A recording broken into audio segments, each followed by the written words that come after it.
Hey, welcome to the Shift Show where we explore collective evolutionary shift.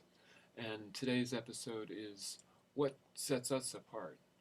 Um, I'm Christopher McClure, and I've been reading a book called Emerging World by Roger Briggs. And in it, he delineates 9 aspects of human quality, I see it as human consciousness. Nine ways that we are that how the way he phrases it is that 9 ways we are set apart from other species on the planet. Things that we can do that other species can't do. And of course, when you think about other species, I think it's important to sort of maybe create some exception regarding cetaceans, the whales and the dolphins, um, because there's something going on there that may be more than what meets the eye. Anyway, I'm going to share my screen. Um, oh, before I do that, I just want to say the reason I'm, pursuing this is because it it occurred as soon as I saw these 9 different I saw them as 9 different aspects of human consciousness. I thought, um, well, what if you like push each one as far as it'll go? How does that turn into an advanced ability? And is that advanced ability a piece of the puzzle of how we are to evolve? And so, how can this help us in this path of evolution, this path of shifting, which is so impending and necessary right now? So, I'm going to share my screen, and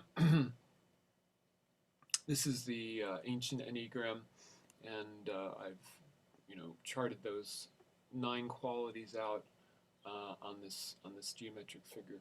So the first one is self-monitoring. Self-monitoring is the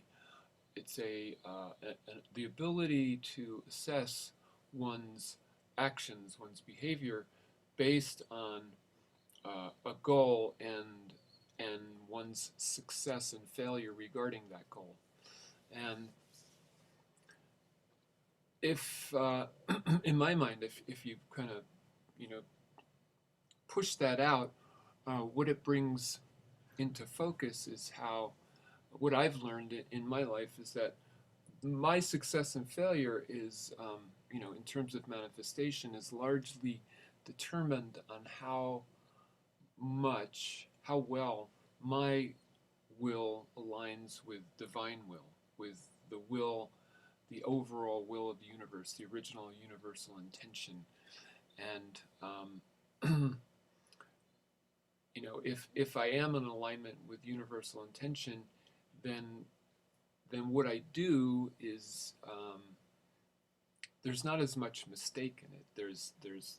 Um, it's there seems to be sort of this back wind from the universe that actually pushes it along because it's benefiting more than just myself, more than just my individual ego. The second quality is divided attention, and this is the ability to focus on more than one point at the same time, or seemingly focus on more than one point at the same time. And the reason I say that is because they psychologists say that we can't actually focus on more than one point at one time, but by shifting our focus, like very quickly from one to the other and back again, and that we we can hold. I think they say like 5 different focuses, and so this brings to mind computers. So an analog computer can look at a zero. They can see it's kind of single stream. You can see a 0 or you can see a 1, but and then you have multiple bits or channels looking at zeros and 1, and you can kind of mimic like a multi-focus uh, scenario with that. The thing is that with quantum computers, the bits have they have more they they have the ability to actually focus on a zero and a one, or I think there's another factor too. It's like, uh, but it can focus on more than one uh, um, answer at the same time. And what that does is there's a whole lot of possibilities in that double focus or that triple focus.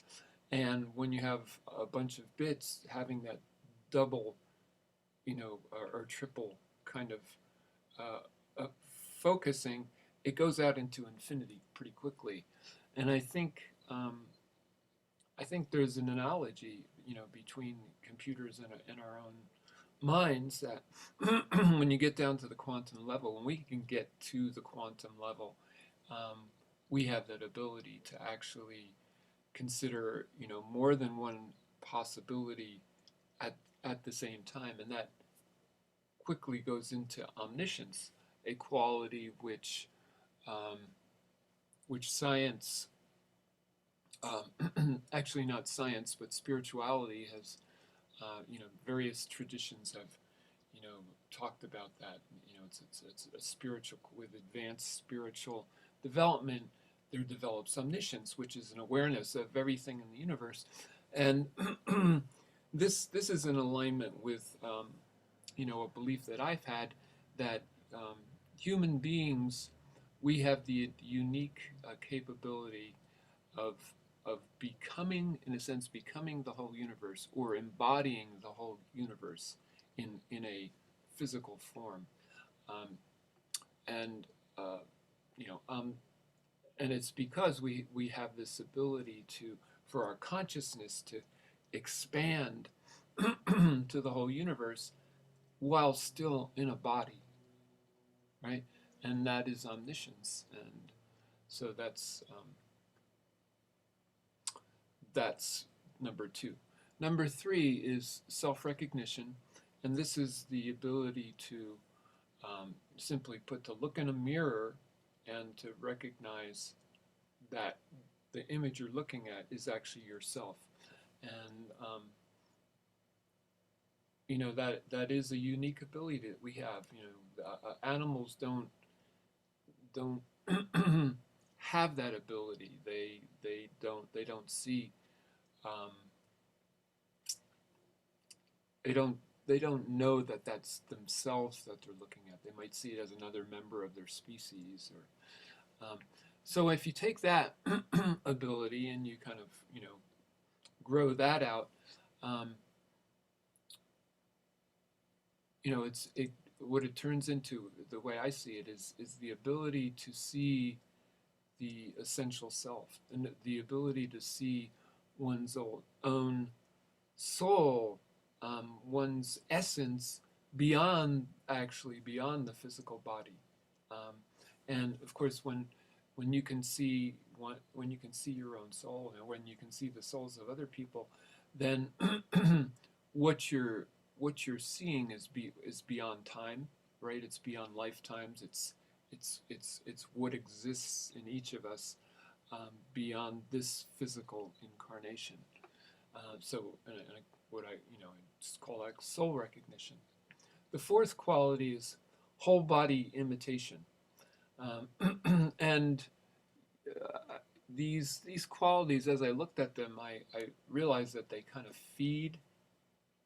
they feed each other. Like it, the ability, the divided attention. In order to whole body imitate, you have to be able to put your attention on another person, not only on another person, but all the aspects of another person, um, and at the same time be aware of yourself, and how you're matching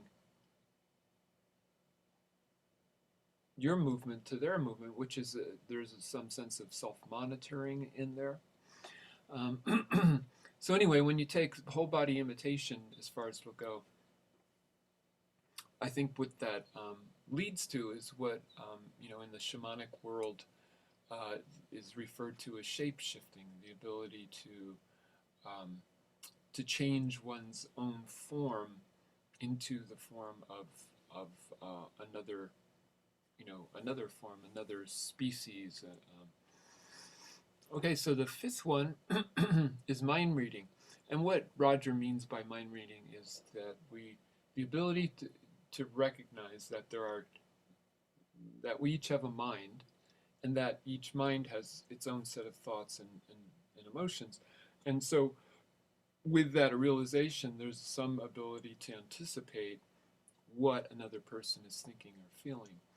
And of course, if you take that as far as it go, that would lead to telepathy. Um, the the ability to actually communicate um, on that level of thoughts and emotions without any need for symbolic invention, which is the sixth point here, which is essentially language. It's the ability to take any thought or feeling and to turn it into a symbol, and then have that symbol, um, actually communicate to another person the thoughts and the feelings. Now, if we take that, if we look at if we look at symbols as um, if we look at symbols as a liaison between matter and spirit, and uh, this there's a few different traditions that definitely expound this. One of them is in the realm of magic, that there's this thing called sigils. Sigils are symbols that are in a sense like a signature or a key to opening up a channel of consciousness, and that channel of consciousness has like a whole uh, ability associated with it. So when you take this, the symbolic convention, the symbols, as far as it'll go, it's like we're actually creating a thoroughfare between matter and spirit. And in the Bible, a thoroughfare between matter and spirit is what's called Jacob's ladder. In the Bible, I believe it's a one-way ladder, but I'm thinking that in this case, in the case of human evolution, it's a two-way ladder. In other words, you go from matter to spirit and from spirit to matter. So it's a two-way Jacob's ladder. The seventh point is pedagogy, which is teaching. The ability, and once again, we're feeding. All these points are feeding on each other.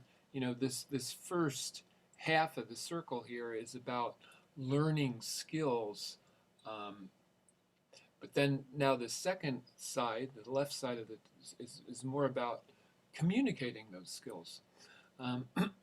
So in order to teach something, you have to have the skill or the framework, but then you have to be able to sort of project what a person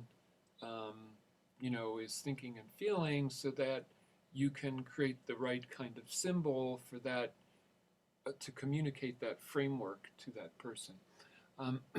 So when we take this out as far as it'll go, when I do, what I see is that in various traditions they talk about that advanced beings like aliens, or even they talk about that well, first of all, that to primitives, advanced beings are seen as gods. They say that this is God, but it's really not God. It's just an advanced being, and it appears like God to them. But the sense that an advanced being is really just ourselves in the future. In other words, advanced beings can actually be our future self, and our future self can come back and teach our past self.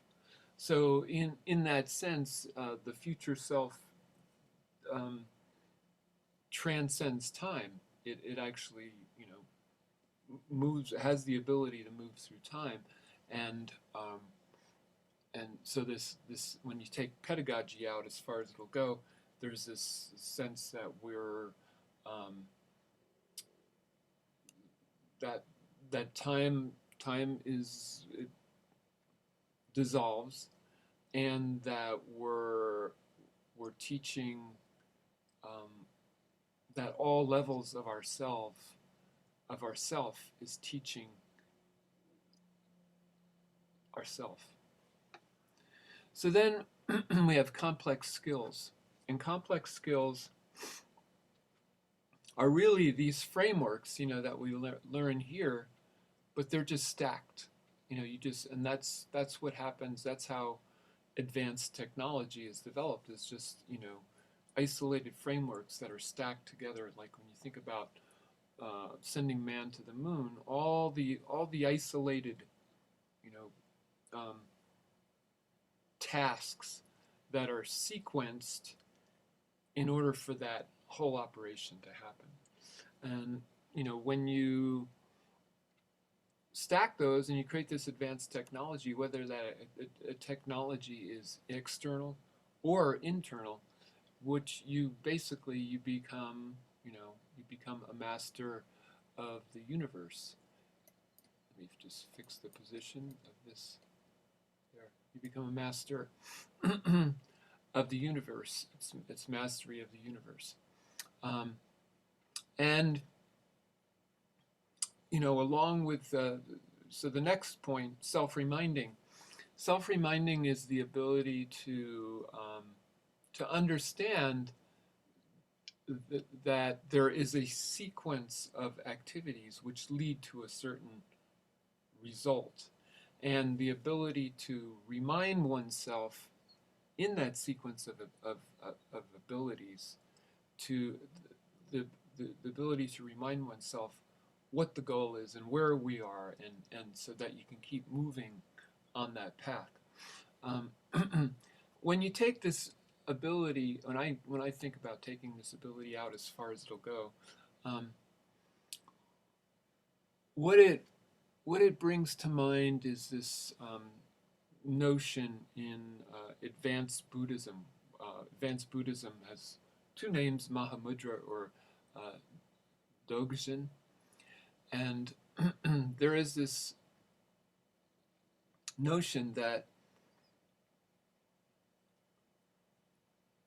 they're talking about the Buddha mind, and that everything that happens in the Buddha mind, whether it appears like it's enlightened, or it has wisdom, or it's confusion, or it's suffering, it's all it's empty. Meaning, there is it's totally the way that you um, the way that you experience it is totally dependent on your perspective. If there's enough space, you know, um, you know, cutting your hand can be in a sense a divine experience. If there's enough space around it to see that, oh, this cut came to remind me that, and it's actually releasing trauma regarding, and so that the notion in a nutshell is all experience is Buddha mind.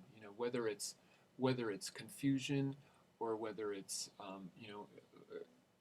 whether it's pleasurable, whether it's painful, um, it's all God. It's all creation, and it's just the way that we, if we can accept it with full capacity, that this is the universe, this is God, and there's no good or bad. It's just this is what is.